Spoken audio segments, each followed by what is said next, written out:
Assalamualaikum warahmatullahi taala wabarakatuh. Salam pertemuan dan salam pencerahan untuk teman-teman yang berkesempatan dengan saya. Doa saya agar anda sentiasa sihat walafiat. Apa khabar saudara Syida, Puan Syida Usman, saudara Syarul Azam, selamat malam di Kota Baru saya. Begitu juga dengan saudara Hafiz Wan Basirun, saudara Muhammad Fuad dari Gombak saya, juga Puan Rubidin. Ruby dihadir dengan pasangannya. Memanglah saya sentiasa mendoakan kebahagiaan untuk Rubidin dan pasangannya. Rawatlah cinta kasih sebaik mungkin. Saudara Anwar Jubin sudah menuju alam akhirat sihat. Alhamdulillah, saya badan sihat tapi bedor lah sekarang ni, musim mungkin panas gamanya. Alan Hajidin, apa khabar? Saudara Zakaria Ismail, terima kasih. Saudara menuju akhirat. Saudara Puan Mira Harun, saudara Anwar Mansur, Adata Atun, apa khabar saudara? Saya tak makan apa malam ini, saya duduk ini apa menuju akhirat. Puan Rosini Kerungut, apa khabar orang Sarawak? Cik Nen Bidin, Marabiah Abdullah, Kuih Seruh orang Pahang, Edi Mukhtar Hashim, Cik Sam, saudara Abu Nems, dan juga saudara Bakat Ahmad. Terima kasih kena hadir. Doanya supaya dijauh bencana. Alhamdulillah. Harry, Puan Nurlela, apa khabar Puan? Doa saya agar Puan Nurlela dan keluarga sihat walafiat. Begitu juga dengan saudara Muhammad Abraham, apa khabar saudara? Rafizi make a comeback, InsyaAllah bertambah-tambah lagi dah seronok kita tengok suasana politik negara kita sekarang. Begitu juga dengan Puan Paridan Idan, Saudara Muhammad Hashim Muhammad Din, apa khabar saudara? Saudara Mahadi, Korporal Darus, Ramli Salam, Ramli Karim dari Keluang saudara. Dan teman-teman yang tak sempat saya santuni, saya mohon maaf. Saya mohon maaf banyak-banyak kerana banyak juga cerita malam ni yang harus saya santuni. Jadi saya harus memberi pencerahan seperti biasa saudara. Hari ini hari Selasa tanggal 22 Mac. Tinggal 14 hari, 2 minggu lagi saudara. Berdoalah kita agar kita berkesempatan untuk menyambut kehadiran Ramadan Al-Mubarak saudara. Baik, kiriman daripada saudara Rio dari Universiti Melaya berhubung dengan kedudukan COVID-19. Hari ini merupakan hari yang ke-728 saudara. Dan jangkitan yang dilaporkan pada hari ini adalah sejumlah 17,828 orang, menjadikan sebagaimana saya katakan semalam, hari ini genaplah 4,10,952 orang yang dijangkiti oleh virus corona saudara. Dan saya ingin melaporkan dari negeri. Terima kasih saudara Rio. Di Perlis sudah jangkitan jumlahnya 16,014 orang. Hari ini 104 jangkitan. Di Kedah jumlah terkumpul jangkitannya 282,974 orang. Kerana hari ini ada peningkatan di Kedah, ada 1,402. Walaupun jumlah keseluruhan susut, tapi di Kedah meningkat.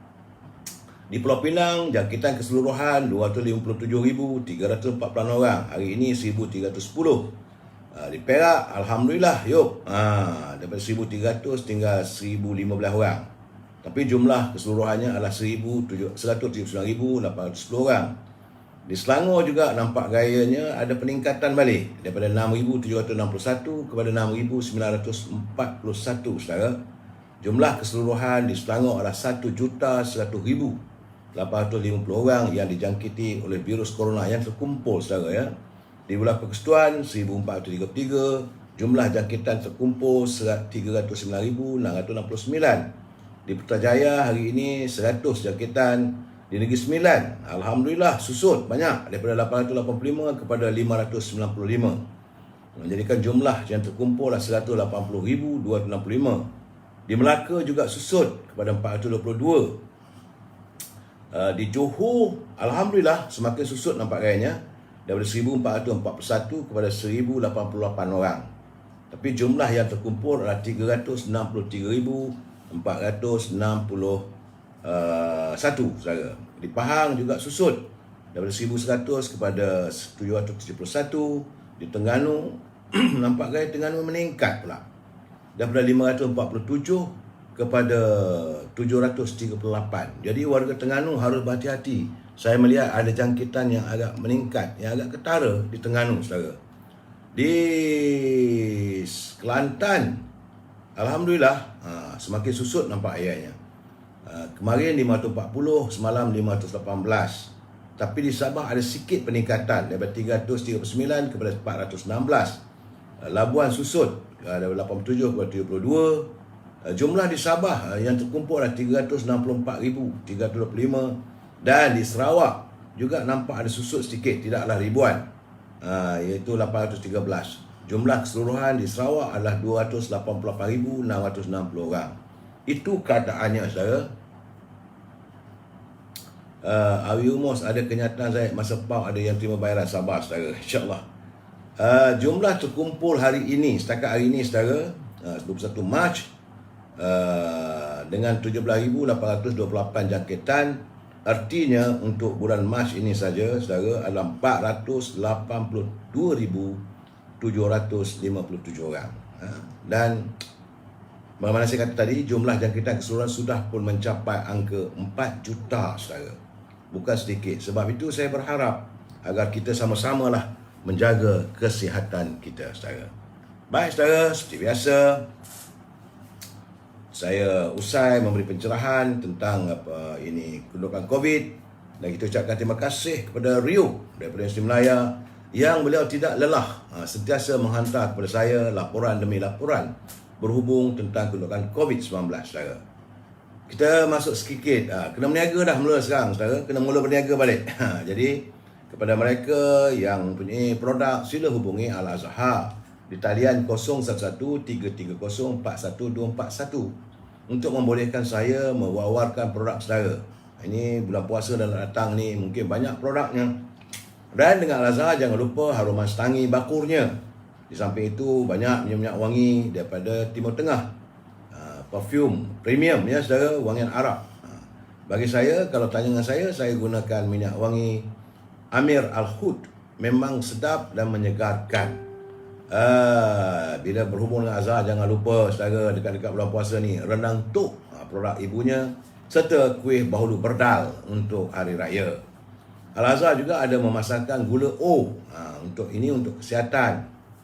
Gula O inilah tanpa kalori. Jadi mereka yang concern ataupun bimbang dengan kencing manis dan sebagainya, eloklah disarankan menggunakan gula O.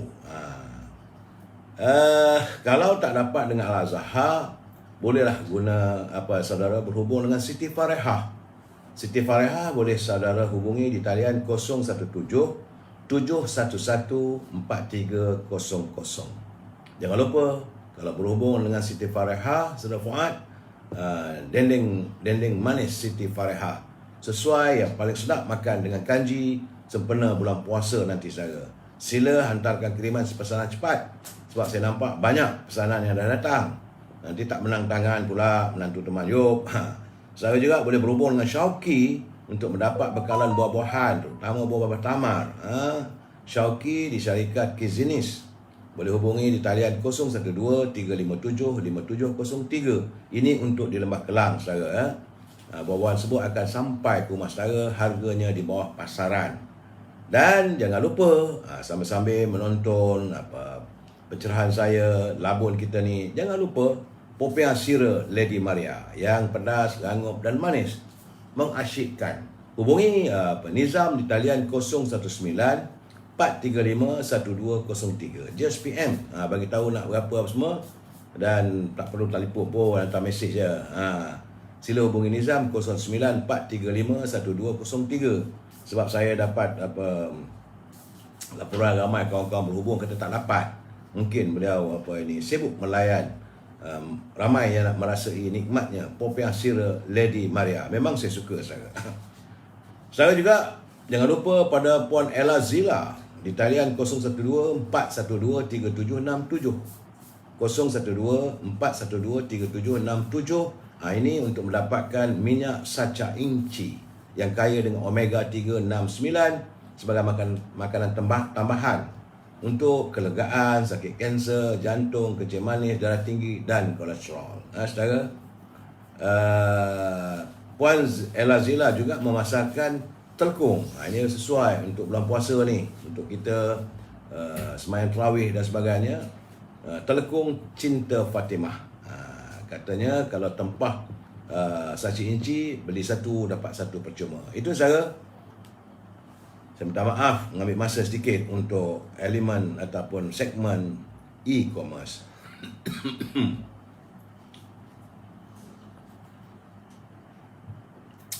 Terima kasih Saudara Azizi Mohsin dari Seri Gading hadir ya. Saya sebenarnya masih lagi keletihan saudara. Sebab usai 2 minggu lebih saya di Johor saudara. Aduh, ya rupanya pagi tadi bila saya bangun terasa badan lemah. Mungkin lama sangat saya tak tidur awal dan bangun lewat. Jadi hari ini terasa lemah sedikit. Suara pun masih lagi ada lagi sikit batuk-batuk. Jadi kalau suara tak berapa jelas, jangan marah saudara. Baik saudara, kita santuni dulu tentang naluri kehidupan. Kerana kita sebenarnya dinasihatkan agar jangan sekali-kali kita meninggalkan Al-Quran. Kerana ini adalah cara mudah untuk melepaskan diri kita dari siksaan kubur nanti saudara. Kerana rumah yang dibacakan Al-Quran pada waktu malamnya, rumah itu bercahaya sehingga ia dikenali oleh para malaikat. Jika mati pun, orang yang suka baca Al-Quran, cahaya di rumahnya akan diangkat terus ke langit. Malaikat akan tahu, oh yang mati itu adalah si pembaca Quran. Jadi kerana itu, mari kita solatkan ruhnya. Dan kalau berada dalam kubur pula, katanya malaikat akan berlemah lembut dengan mayat mereka yang suka dan hari-hari membaca Al-Quran. Al-Quran akan duduk di dada kita selepas kita selesai dimandikan, dikafankan, terus menemani kita dalam kubur. Saya kena ingat, azab kubur bukan mudah saya. Jadi azab kubur bermula sebaik saja mayat tidak dapat menjawab soalan malaikat. Sesi soal jawab berlangsung selama 3 hari katanya. Itu jawapan yang saya dapat saudara, bukan kata saya. Kerana ada riwayat mengatakan 7 hari. Pentingnya 7 hari ini untuk kita mendapatkan doa dari anak-anak yang soleh supaya hari-hari kita indah di dalam perkuburan. Jadi saudara jangan lupa, saya berpesan kepada anda, jangan tinggalkan Al-Quran. Bacalah walaupun sebaris sekalipun untuk kebaikan kita semua saudara. Dan juga jangan lupa kita berselawat kerana tanda cinta kita kepada baginda Rasulullah SAW. Baik saudara, kita masuk segmen utara kata. Apa kata Cikgu Ibil? Katanya tidak ada sesuatu yang benar-benar berjalan sebagaimana semestinya selagi anda masih berkehendak untuk memilih melakukan sesuatu yang lain. Jadi apa saja yang ingin anda lakukan tidak akan terlaksana kalau dalam hati ada bermacam-macam. Kata nak buat ke kiri, buat ke kanan, buat itu, buat ini. Jadi sebab itu katanya tidak ada sesuatu yang benar-benar berjalan sebagaimana semestinya selagi anda masih berkehendak untuk memilih melakukan sesuatu yang lain. Terima kasih Cikgu Ibil atas kiriman mutiara kata. Saudara, seperti biasa, saya harus mengutarakan salam impian moratorium dan pula wang RM10,000 dari kumpulan wang simpanan pekerja.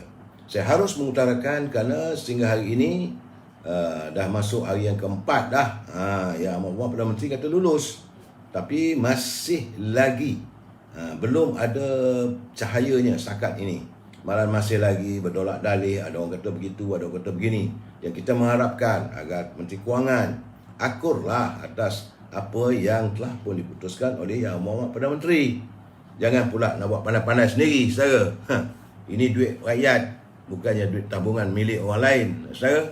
Dan saya ingin berpesan kepada pimpinan negara, berbelanjalah seadanya. Jangan berbelanja tanpa had, kerana kita bimbang negara akan muflis. Baik, saudara.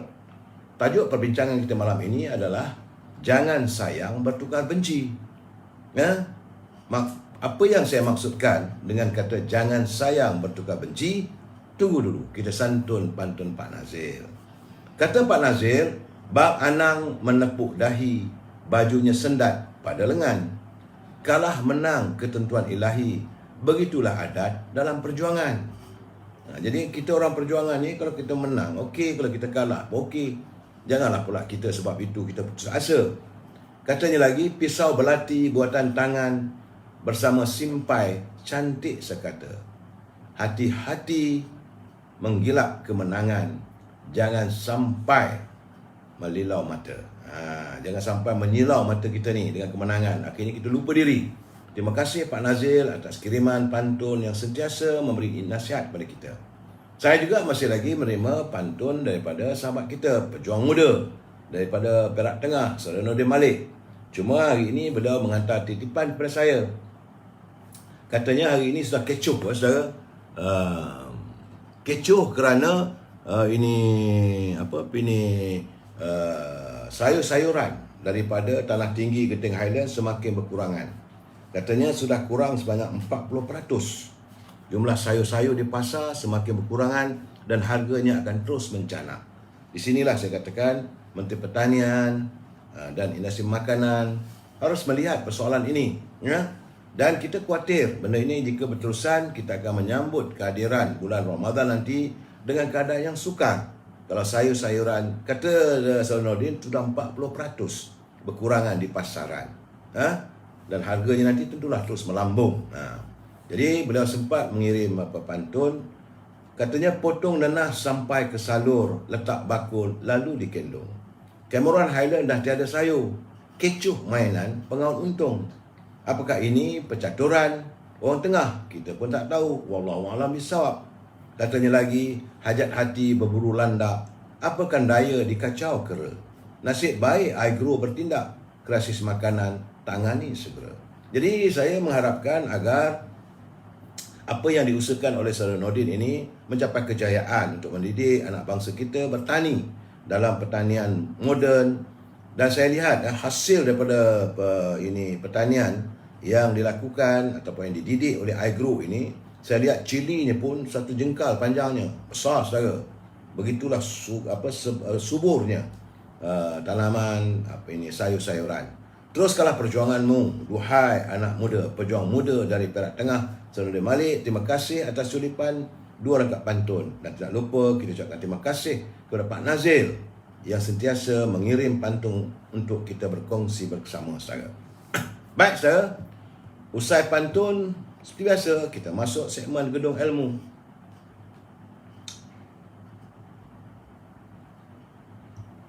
Tak maaf saudara, terpaksa banyak minum air lah, saya tekak rasa kering. Dalam segmen Gedung Ilmu ini, saya melihat apa yang digariskan oleh pemimpin terdahulu melalui catatan dalam buku berjudul Pemimpin dalam Ungkapan Melayu. Ini buku ini terbit oleh dalam bahasa yang dikirimkan kepada saya oleh Tan Sri Johan Jaafar. Kerana menurut buku tersebut, warga bangsa kita terdahulu amat mengharapkan hadirnya pemimpin yang jujur untuk memimpin warga bangsa kita hari ini dan akan datang. Sebagai pemimpin yang lurus dan jujur, maka berolehlah rahmat dan kita bersyukur. Hidup rakyat rukun dan makmur. Negeri sentiasa sentosa, rakyat pun subur. Pemerintahan adil serba teratur. Amanah dan janji tiada luntur. Jadi kalau pemimpin yang jujur itu, segala amanah, segala janjinya tidak akan luntur dalam penghayatannya. Jika dijadikan pemimpin, kita patut bersyukur. Kerana bila dijadikan tua, ia akan menurut alur. Saudara. Dijadikan induk, tegangnya kenduk. Dijadikan induk, tegangnya kendur. Jadi kalau benda yang tegang itu boleh dikendurkan. Kalau dijadikan induk. Memimpin negeri, namanya masyhur. Kalau pemimpin yang jujur, bila dia memimpin negeri, namanya pasti akan masyhur. Bersamalah kita berdoa agar hadirnya pemimpin yang jujur, memimpin umat kita hari ini dan akan datang. Saudara, kita sambung lagi malam esok. Baik saudara, sebelum saya meneruskan pencerahan ini, seperti biasa, saya harus memberi peringatan kepada mereka yang menyunting semula live saya ini dan masuk ke dalam channel YouTube atau apa-apa saja channelnya, maka anda harus bertanggungjawab atas setiap suntingan. Saya tidak akan bertanggungjawab sama sekali sama ada suntingan ataupun komen-komen yang anda hantar. Doa saya, harapan saya, ia tidak bertentangan dengan syarat ataupun ketetapan yang dibuat oleh Kementerian Penerangan dan Komunikasi, saudara, ya. Saya kena ingat, ini adalah pencerahan politik. Lain tak ada. Saya kena bagi tahu tiap malam, saudara. Memang saudara tidak suka dengar, tapi saya terpaksa mengingatkan. Kalau tidak nanti saya yang susah, saudara. Dan pencerahan politik ini tidak ditaja oleh sesiapa dan tidak dikenakan sebarang bayaran. Tidak dikenakan sebarang bayaran, saudara. Dan apa yang saya lakukan adalah untuk memberi informasi. Untuk itu, kita mesti bersetuju untuk tidak bersetuju. Setiap kali bila saya memberi pencerahan, saya harap kita memegang prinsip kita mesti bersetuju untuk tidak bersetuju. We must agree to disagree. Selesai masalah, saudara. Dan jika saudara merasakan mahu menyanggah dan sebagainya, boleh saudara hantar kiriman, tapi gunakanlah bahasa-bahasa yang sebaik mungkin, bahasa-bahasa yang harmonis. Kerana kita adalah warga cinta damai yang mencari keharmonian hidup, saudara. Ya, saudara, itulah asas paksi perbincangan kita. Saya harap kita sama-sama menyantuni setiap permasalahan dengan berhemah, saudara. Nampak gayanya sekarang, saudara, COVID-19 dia tak serang rakyat biasa dah. Rupanya pemimpin-pemimpin besar pun dah kena serang. 2 hari lepas katanya Lim Kit Siang yang telah pun bersara daripada politik, dia diberitakan, dikabarkan positif COVID-19. Kemudian terjangkit pula pada Tuan Guru Haji Hadi. Dan terbaru sekali adalah Datuk Seri Anwar Ibrahim. Dalam culipan, begitulah mulianya hati Datuk Seri Najib. Walaupun mereka mengata dia macam-macam, tapi beliau tetap mengirim kiriman dalam tweetnya, berdoa agar mereka yang dijangkiti COVID-19 itu segera sembuh. Itu saya dapatan saya lah. Dan hari ini, saudara, saya melihat, saya sekali lagi dikecewakan, saudara, apabila saya melihat perbahasan di Parlimen masih tidak berubah. Masih lagi saya lihat macam kandang sarkis. Akhirnya ahli Parlimen daripada, tak silap saya, daripada Kepung, daripada DAP, disingkirkan ataupun diusir keluar daripada Dewan kerana bila tiba-tiba dia mengatakan speaker membuat keputusan yang bodoh. Apakah perkataan bodoh itu boleh digunakan di Parlimen? Jadi bila disuruh ditarik balik, dia tak ada kedegilan. Itulah bahasa yang cukup celupar yang dilakukan oleh pemimpin daripada DAP. Malahan bila suruh keluar pun tak nak keluar. Akhirnya speaker Tan Sri Harun, dia kata kalau gitu, dia kata dia gantung selama 5 hari. Kecohlah Parlimen. Sepatutnya Parlimen digunakan dalam saat-saat begini untuk menyantuni apa yang telah dilontarkan oleh Perdana Menteri. Berhubung tentang air sinarnya, tentang kehidupannya, macam-macam lah, saudara. Tapi ini tidak berlaku. Malahan Parlimen dilihat semakin dalam keadaan yang cukup menjengkelkan. Saya rasa lah ahli Parlimen tak sedar diri ke saya. Mereka dibayar dengan gaji wang rakyat, bukan untuk mereka melontarkan apa-apa saja. Rakyat mengharapkan pembelaan melalui persidangan Dewan Rakyat.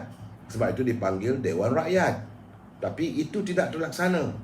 Mereka masih lagi bersikap, saya tak tahu nak cakap apalah. Dalam keadaan begini, kita mengharapkan ahli Parlimen ini benar-benar berjuang untuk rakyat. Tapi tidak, amat menghampakan saya, saudara. Dan lepas tu nampak gayanya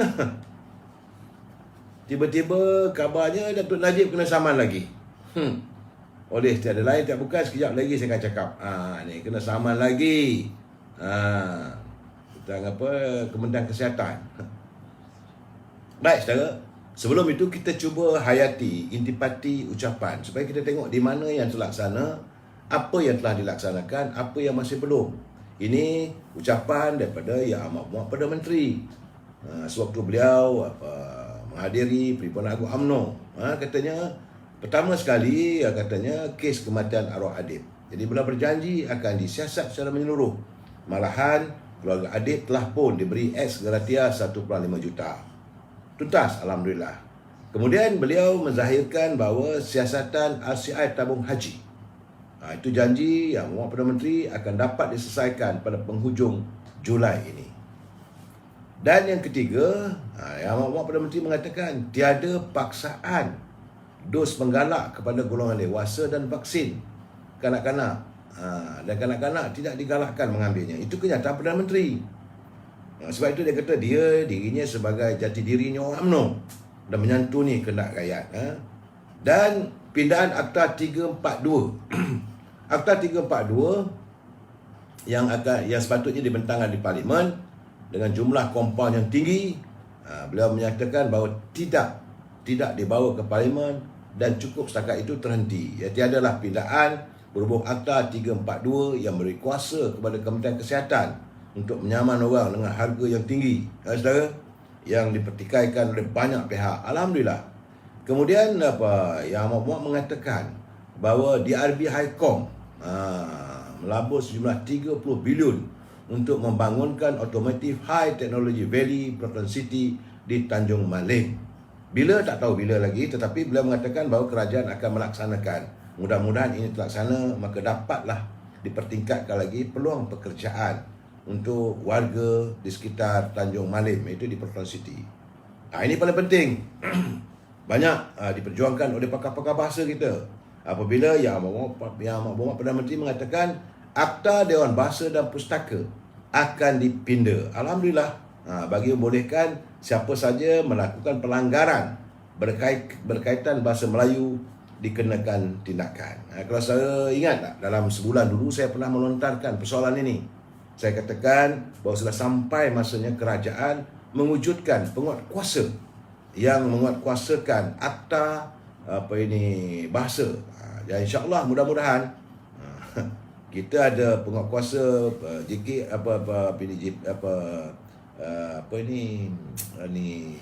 penguatkuasa jalan. Kemudian penguatkuasa kesihatan, penguatkuasa Dewan Bandaraya. Sebab itu kita minta supaya adanya penguatkuasa bahasa yang duduk di bawah Dewan Bahasa dan Pustaka. Dan yang paling penting sekarang ni, walaupun semalam saya mengatakan, itu yang saya risaukan sebab pelaksanaan kadar gaji minima baru 1,500 sebulan, kata Perdana Menteri mulai 1 Mei.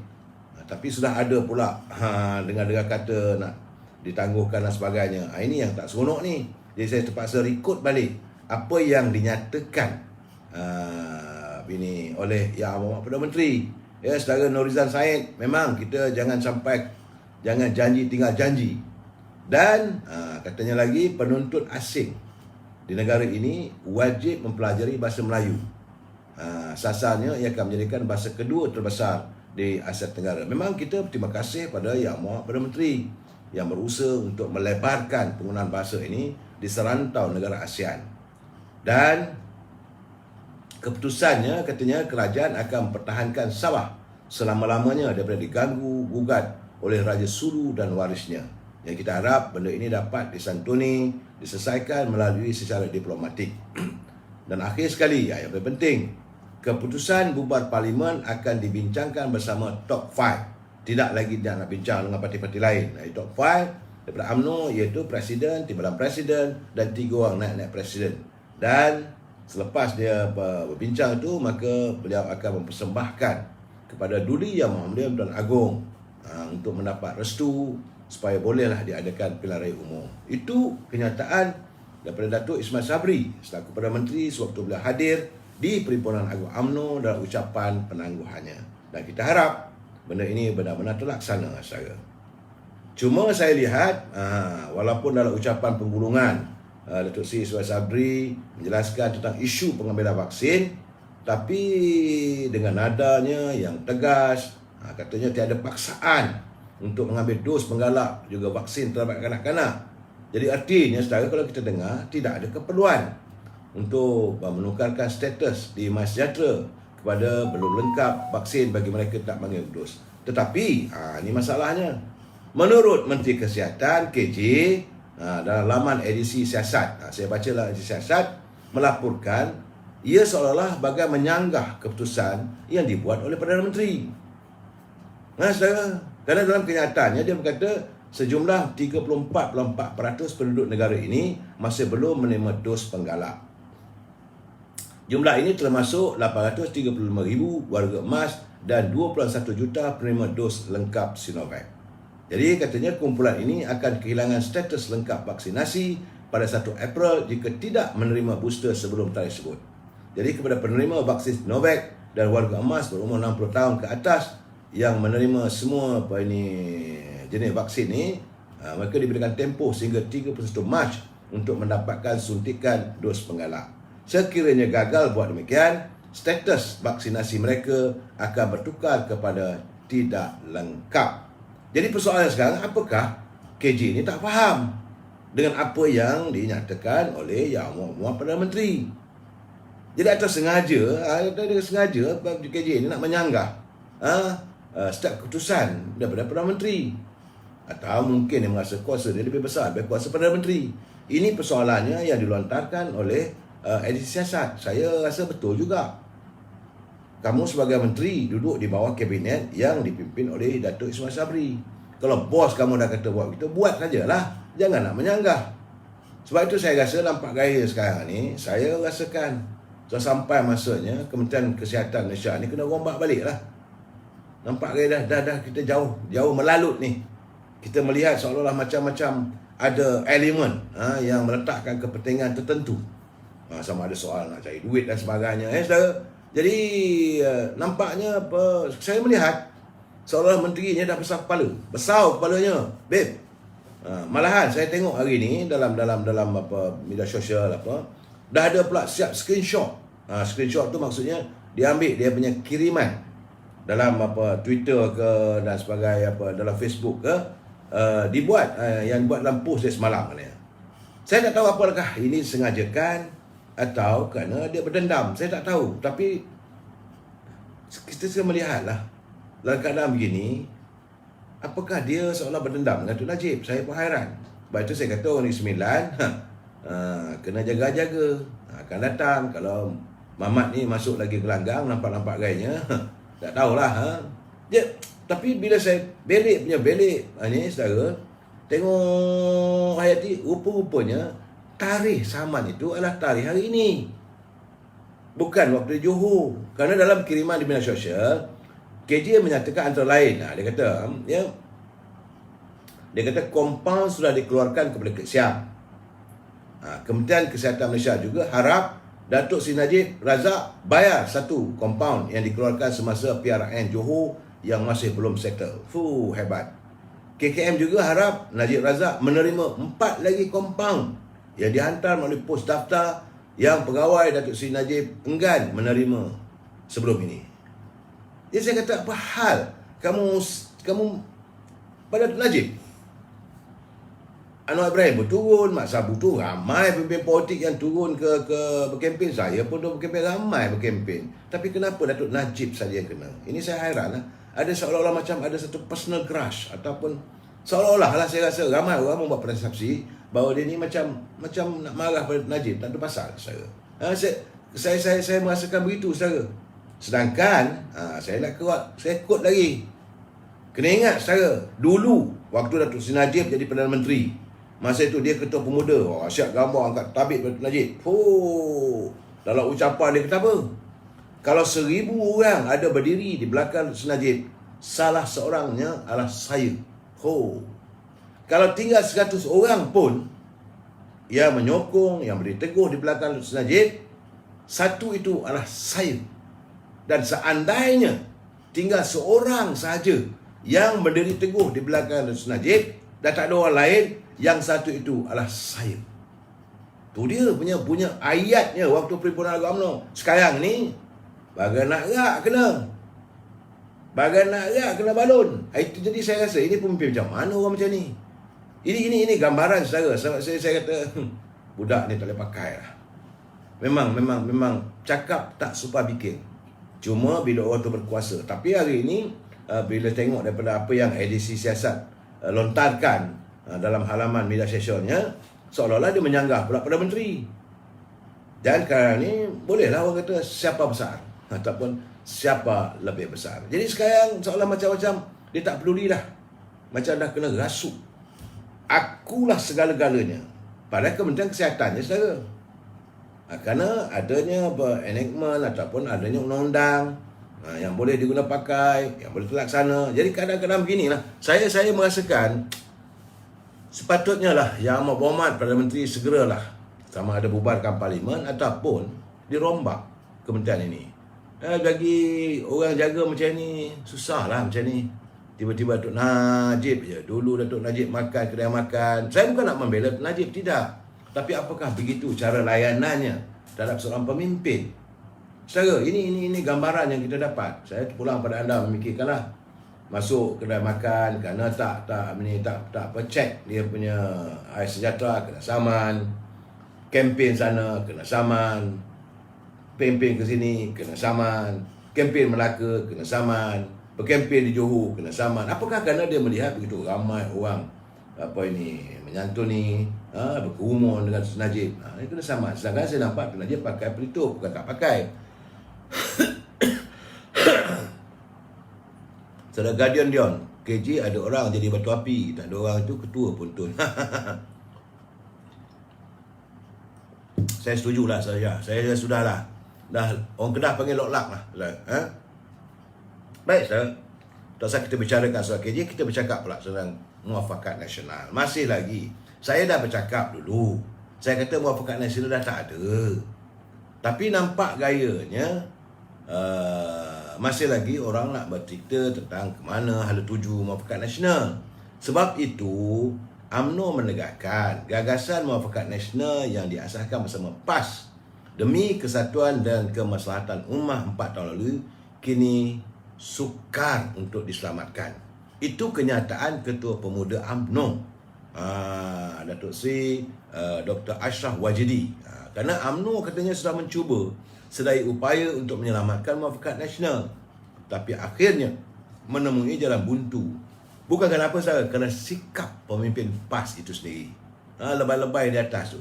Kerana katanya hubungan kedua parti itu mula retak selepas PAS yang dipimpin oleh Ahli Parlimen Marang mula menjalin perbincangan rahsia dengan Parti Pribumi Bersatu untuk menubuhkan gagasan Perikatan Nasional. Itulah puncanya. Dia dah tahu kita bermusuh, kita bermasalah dengan Parti Pribumi Bersatu ini. Tapi dia mengadakan perbincangan rahsia dan akhirnya terdedah. Malah dia menyertai Perikatan Nasional. Dan sebab itu Ashraf kata, saya pun kata tak tahu nak kata apa dah. Tapi apa yang boleh saya katakan, keretakan hubungan UMNO dan PAS dalam Muafakat Nasional sekarang adalah sangat menyedihkan. Memang semua orang sedih. Bukan saudara-saudara Datuk Ashraf, malahan sepanjang musim kempen saya di Johor dan sebagainya, even di Melaka, warga PAS Akar Rombi amat kecewa. Tapi nak buat macam mana? Bukan kita tak nak selamatkan, tapi mereka yang memimpin tidak mahu, tidak ada, masih lagi berkeras mengatakan mereka hendak kalau UMNO mahu bersama Muafakat Nasional mesti menerima PBN. Macam-macam helah mereka lakukan. Sebab itu kita pun bertanya, kalau gitu kenapa tak terima amanah? Itu keadaannya. Demi kemaslahatan umat lah, demi perpaduan umat. Saya tak payah kita cakap lah. Jadi keadaan sekarang ni saya melihat bahawa Muafakat Nasional sudah pun tidak boleh nak cakap apa lah saya. Jadi sebab itu UMNO Kelantan akhirnya hari ini membuat kenyataan tegas. UMNO Kelantan mengambil ketetapan memutuskan hubungan dengan PAS. Demikian menurut pengurusi perhubungannya Datuk Seri Jazlan. Jadi bernama melaporkan Timbalan Presiden PAS. Macam mana pun Tuan Ibrahim Tuan Man menyebut belum ada mana-mana pihak isytihar bubar. Pula dah. Soalnya sekarang ni siapa nak isytihar bubar? Dah tak ada, sudahlah. Mestikah ada pertemuan? Katanya belum ada mana-mana pihak sama ada UMNO. Ini kata Tuan Ibrahim Tuan Man, belum ada mana-mana pihak sama ada UMNO maupun PAS yang mengisytiharkan pembubaran Muafakat Nasional atau keluar dari muafakat itu. Jadi perbincangan di peringkat tertinggi antara kedua parti berkenaan berhubung status MU juga masih belum diadakan setakat ini. Bagi kita nak jumpa buat apa dah? Nak meeting buat apa dah? Sudah dah. You tahu, I tahu. Kasih kita sudah tidak mampu untuk diteruskan. Asalkan jangan kasih itu bertukar menjadi benci. Kita pernah hidup berkasih sayang apabila kita menyantuni Muafakat Nasional. Termeterainya piagam Muafakat Nasional disambut dengan derayan air mata Tapi anda yang lebih redha melihat air mata itu tidak ada nilai, maka anda lebih suka menyantuni orang lain, teruskanlah. Kita dah buat macam mana? Jadi saya harap warga peringkat akar umbi PAS faham. Jangan tu nak tuduh, terikut-ikut menuduh UMNO begitu dan sebagainya. Dan ataupun meneruskan perbalahan sama kita, mengata itu dan ini. Sudahlah, saya berharap usai ketiadaan Bahagian Nasional ini, kita berhentilah untuk maki hama sama sendiri. Cukup-cukuplah. Pengajaran telah kita dapat. Saudara, dalam keadaan ini kita nak tunggu apa lagi? Orang kata kalau dalam sebuah rumah tangga itu dah berantakan saban hari, tak perlulah. Sebab dia merasakan diri dia besar, dia abang besar. Tak apalah kita mengambil keputusan. Biarkanlah aku memilih jalanku sendiri. Kau teruskanlah dengan jalanmu dan mudah-mudahan mungkin ada pertemuan satu ketika nanti. Terpulang keadaan. Tapi saya melihat bahawa akar umbi PAS khususnya memang mereka amat sedih bila terjadi keadaan begini. Begitu juga dengan warga UMNO di peringkat akar umbi. Tapi apakan daya kerana tidak boleh disantuni lagi, ya saudara. Sebab itu saya bersetuju dengan catatan yang dikirimkan oleh Dr. Nik Yahya pada saya. Dia kata, untuk itu dalam keadaan sebegini, eloklah diawalkan pilihan raya umum. Sebab kerajaan yang tak stabil, urus niaga dan pelaburan dan pelabur tidak yakin. Jadi kerana untuk memastikan pelabur yakin, kita segerakanlah pilihan raya umum ini. Jangan tunggu lama-lama. Kerana dalam keadaan masih panas-panas lagi. Jadi UMNO sendiri, dan sekarang ni naib Presiden UMNO adalah Perdana Menteri. Takkan tak dapat melihat. Tapi janganlah orang kata nanti orang menuduh UMNO ni macam main bola, kita kalih tiang gol. Bila agak nak skor, alih tiang gol. Tak boleh begitu. Jadi kita buat keputusan, kita teruskanlah dengan pilihan raya umum. Biarlah kita kembalikanlah pada rakyat. Saya lebih senang begitu. Soal menang kalah kita, itu ketentuan ilahi. Jangan kita menduakan kerja Allah SWT.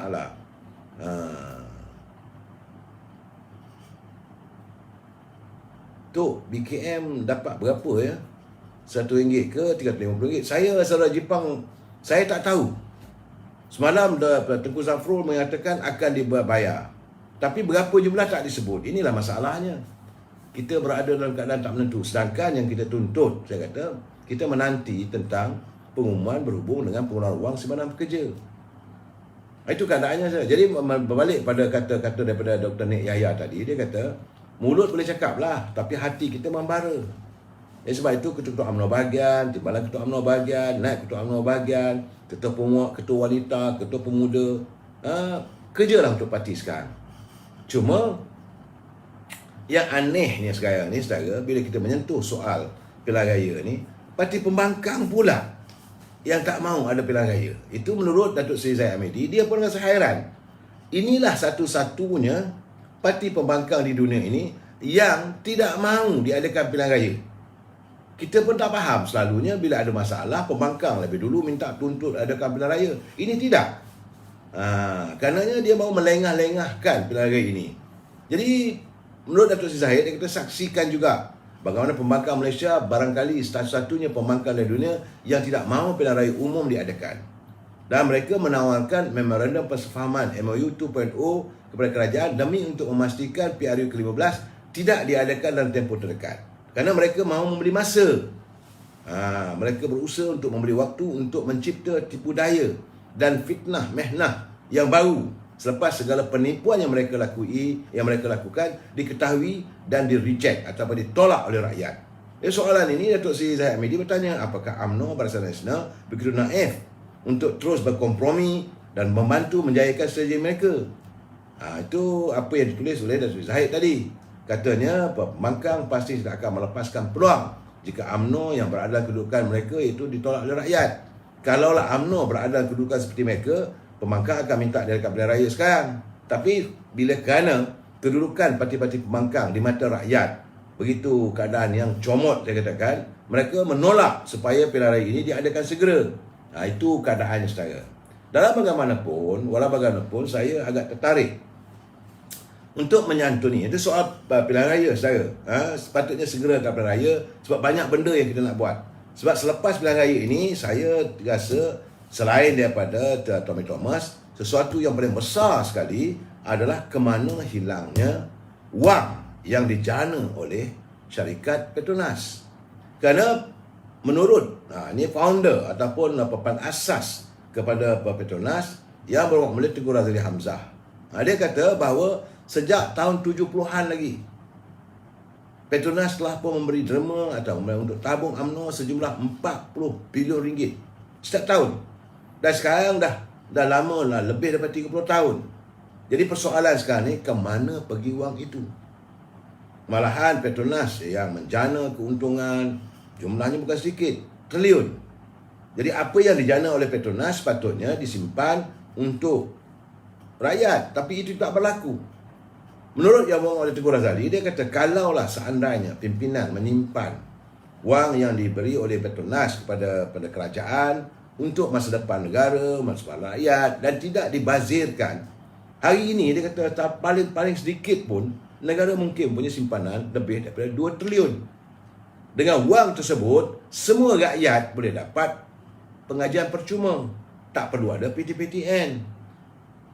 Hasil yang diperoleh oleh Petronas boleh bagi rawatan percuma. Malahan katanya boleh 4 kali setahun umat Islam pergi menunaikan umrah.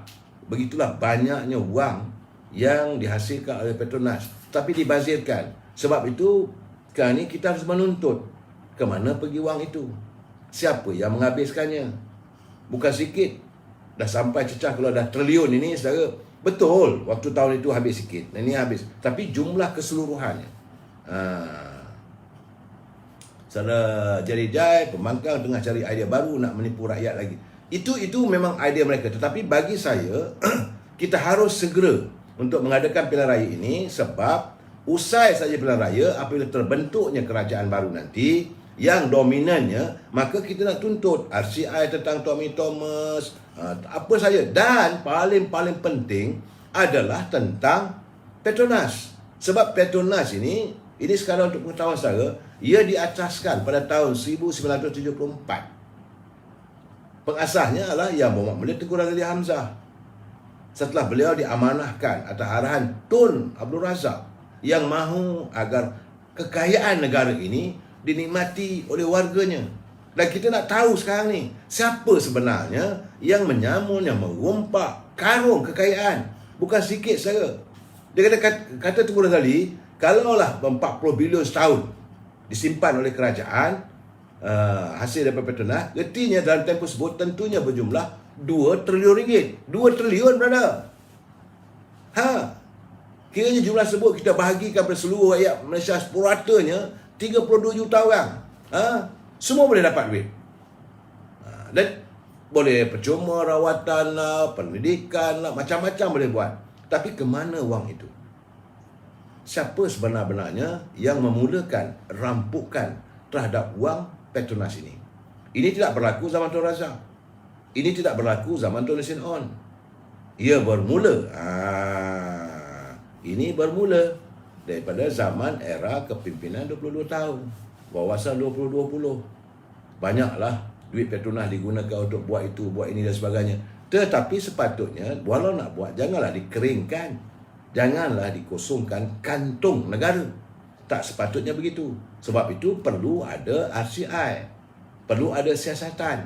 Apakah wang-wang yang diberi oleh Petronas ini tersimpan ataupun dibawa keluar negara? Ini juga perlu ditanya. Sebab itu saya merasakan seandainya pimpinan yang baru memimpin negara akan datang, kerajaan yang baru maksud saya, maka perlu ada RCI.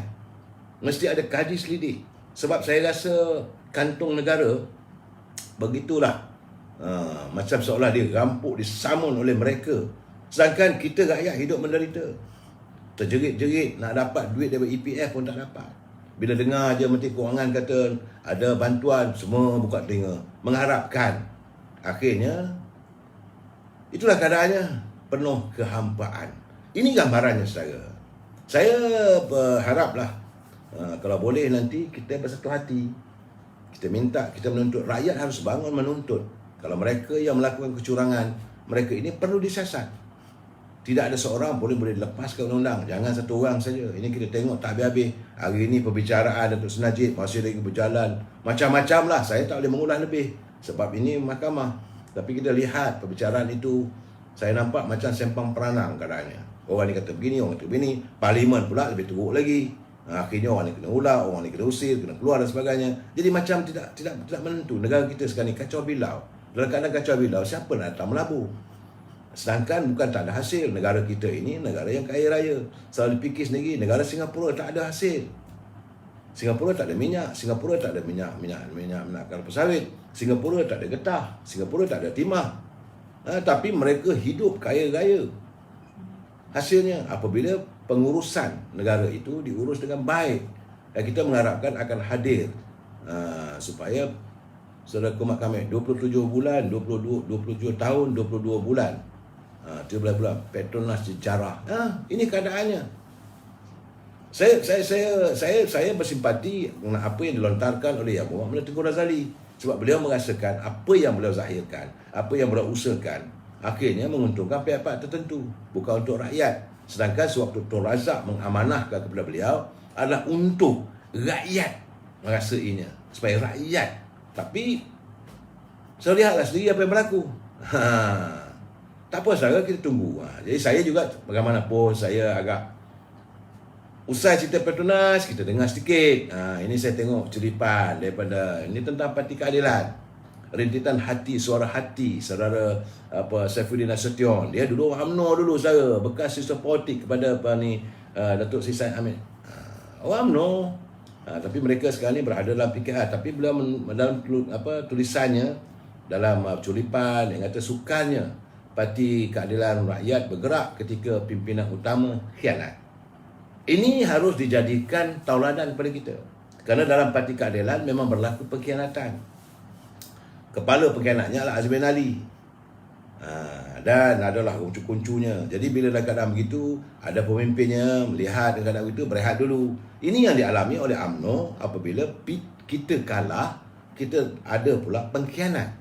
Yang bawa lari, melompat dan sebagainya. Itu dialami sebab itu dulu pernah saya katakan, UMNO dan Parti Keadilan mengalami nasib lebih kurang sama apabila ada ahlinya yang dirasakan sebagai pemimpin melakukan khianat.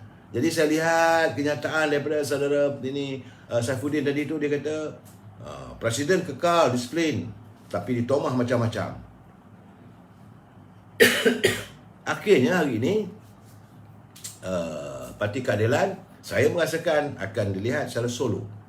Saya yakin Parti Keadilan akan mengikut jejak langkah UMNO untuk tidak lagi melayan semua siapa-siapa, bertandinglah secara solo. Kita pulangkan kepada rakyat, biar rakyat memilih.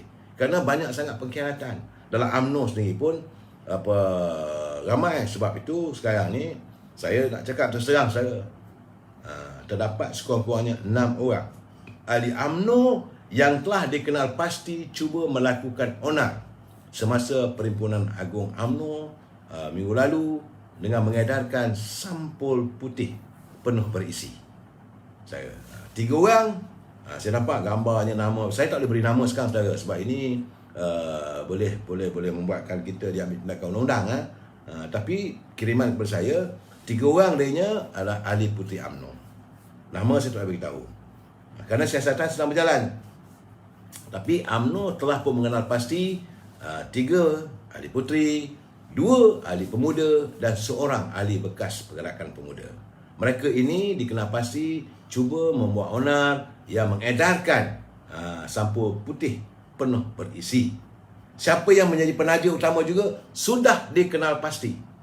Siapa the main culprit, siapalah orang utama yang menjadi penaja, yang mencari dananya untuk melakukan onar. Onarnya adalah untuk bersorak begitu dan sebagainya dan memalukan. Saudara Razali Samad, betul ke UMNO berpecah? UMNO tidak berpecah, saudara. UMNO Perekat Angkat Umbi solid. Tapi UMNO Perekat Angkat Bumi benci adanya 3-4 kerat pemimpin di atas tu yang meletakkan kepentingan diri mereka. Jadi bagaimanapun saudara, selain daripada kerajaan RM1, ada pula yang mau dikecohkan UMNO. Malahan saya tengok dalam laman YB Viral, saya juga terkejut. Ada juga UMNO kalau boleh mereka mahu mengadakan suasana kecoh, maka ROS mengambil tindakan mengharamkan UMNO. Kalau UMNO ini diharamkan, mudah kepada mereka untuk beralih menyertai parti PPM. Inilah yang diusahakan oleh mereka. Mereka kalau boleh nak bunuh UMNO supaya boleh menyertai PBM dan meneruskan karier politik mereka. Ini cara mereka. Tapi saya yakin Datuk Sri Zahid Hamidi, Tok Mat Hassan dan pimpinan UMNO yang lain, mereka tahu bagaimana mahu menangani masalah ini. Saya lihat Wabi viral, dia sebut nama terus. Saya tak disebut nama tu saudara. Sebab saya tahu, tapi nama-nama mereka ini biarlah Biro Disiplin melakukan siasatan. Artinya memang ada usaha untuk melakukan onar, memporak-perandakan UMNO ini kerana mereka sudah mula miang. Ada pimpinan yang merasa miang saudara. Sebab itu kita tunggu saudara. Saat mereka jatuh nanti macam mana? Sekarang ni ya, bos lah, sir lah, ada orang keliling lah. Itu yang saya kata orang keliling kelalang. Tapi kalau bila mereka sudah tiada lagi di anjung kuasa nanti, apa nak jadi? Masa itu saya rasa orang lalu pun tak peduli. Saya tidak menggalakkan ahli-ahli UMNO itu mencemuh mereka. Tapi kita tengoklah, jadikan ini sebagai tauladan bahawa cukup-cukuplah. UMNO tidak seharusnya dijadikan kuda tunggangan pada orang-orang tertentu. UMNO berjuang untuk rakyat. Setiap pemimpin mesti ikhlas, seperti menyantuni, bukan meletakkan kepentingan diri. Jadi saya yakin seandainya mereka ini nanti, kalau UMNO Barisan Nasional berjaya membentuk kerajaan dan mereka tidak berada dalam kerajaan, pastinya mereka akan diburu untuk dihadapkan ke mahkamah. Dan waktu itu UMNO tidak boleh mengambil tindakan menzalimi mereka mahupun melindungi. Jadi kita mengharapkan, saya cakap terus terang saudara, saya amat mengharapkan kalau kerajaan yang baru nanti selepas pilihan raya bukan untuk membalas dendam. Kalau membalas dendam, saya marah. Macam mana apa yang berlaku sekarang ni, pilihan terpilih orang itu saja dikenakan, orang ini tak dikenakan. Itu saya tak setuju. Tapi siapa saja yang melakukan onar, yang melakukan kebejatan, orang ini perlu diseret ke muka pengadilan. Orang yang mengambil wang daripada Petronas, itu banyak. Orang yang melenyapkan wang daripada kantong negara, orang yang melakukan tindakan rasuah, orang yang melakukan tindakan meletakkan kepentingan mereka, yang membina kekayaan daripada hasil wang rakyat. Orang ini mesti dihadapkan ke muka pengadilan. Cukup-cukup dah. 60 tahun lebih UMNO dimaki hamun oleh orang dengan kata-kata rasuah dan sebagainya. Selepas ini kita harus melakukan pembesaran. Sebab itu saya bersetuju. Saya amat bersetuju dan amat menyokong Presiden UMNO yang mahu melakukan islah dalam kepimpinan dan kita mahu melakukan pembersihan dalam UMNO. Sebab itu kali ini calon-calon yang akan diturunkan oleh UMNO untuk bertanding dalam pilihan raya adalah wajah-wajah baru. Saya mungkin dalam minggu depan saya berusaha nak pergi ke Melaka, nak bertanya dengan satu dua orang exco yang telah pun dilantik oleh Yang Amat Menteri Besar, apakah mereka sudah tuntas melaksanakan apa yang diharapkan oleh rakyat. Mungkin, tapi saya tak tahu. Kalau ada kesempatan, mungkin Rabu ke hari Khamis ke, saya nak turun ke Melaka minggu depan. Lepas itu, saya nak turun balik ke Johor selepas pembentukan exco. Sebab kita nak tengok. Kerana di Melaka kabarnya Yang Amat Berhormat Datuk Sulaiman Ali telah pun mendapat janji ada pelaburan daripada Timur Tengah apabila kestabilan politik di Melaka dah pun nampak sinar cahayanya. Katanya ada 5 bilion pelaburan akan masuk ke Melaka. Berbahagialah warga di Melaka. Tapi bagaimana dengan negeri lain? Saya harap juga di Johor akan mengalami sesuatu yang sama. Tetapi kita tidak akan berganjak. Kita tidak akan berganjak untuk menuntut agar siasatan dilakukan terhadap siapa saja yang melakukan tindakan yang tidak baik. Kalau dalam UMNO mereka melakukan onar sebagaimana yang saya dah dikenal pasti, dalang-dalangnya, maka orang ini perlu dipecat. Biro Disiplin kena ambil tindakan. Pastikan ada bukti nyata, terus pecat. Sebab UMNO tidak memerlukan orang sebegini. UMNO mengharapkan hadirnya pemimpin yang ikhlas dan jujur untuk mentadbir negara ini, mentadbir parti dan berjuang dalam lestari untuk kemaslahan rakyat. Bukan untuk dijadikan modal, bukan dijadikan alat untuk mereka menimba kekayaan. Kamu nak kaya tak ada masalah, bukan kita marah. Tetapi bukan itu matlamat utamanya. Tapi bila kamu menimba kekayaan, kamu menafikan hak rakyat, malahan ada kalanya kamu saut hak rakyat punya, ini anda mengundang masalah. Jadi jangan salahkan UMNO. kalau tindakan diambil. Begitu juga seandainya, saya cakap terus terang, saudara, perjuangan kita masih belum terhenti, masih panjang lagi, saudara. Usai pilihan raya di Johor, usai perhimpunan agama UMNO, itu baru permulaan, saudara. Ada lagi masa depan ke depan yang perlu. So Fatimah Jaafar, memang kita akan bukan koik, saudara. Kita ada berlongkar, kita akan selongkar sehabis mungkin. Saya amat bersimpati. Macam mana apa yang dikatakan oleh Muhammad Tengku Razali. Begitu susahnya, jerihnya beliau berhadapan dengan The Seven Sisters. Saya tahu Seven Sisters ni orang-orang yang menguasai minyak di dunia dengan ugutan dan sebagainya untuk melahirkan sebuah syarikat Petronas. Tidak ada syarikat di dunia ini yang dilahirkan oleh negeri itu sendiri, melainkan dikuasai oleh Shell, BP, oleh Petro, macam-macam company, kecuali Petronas.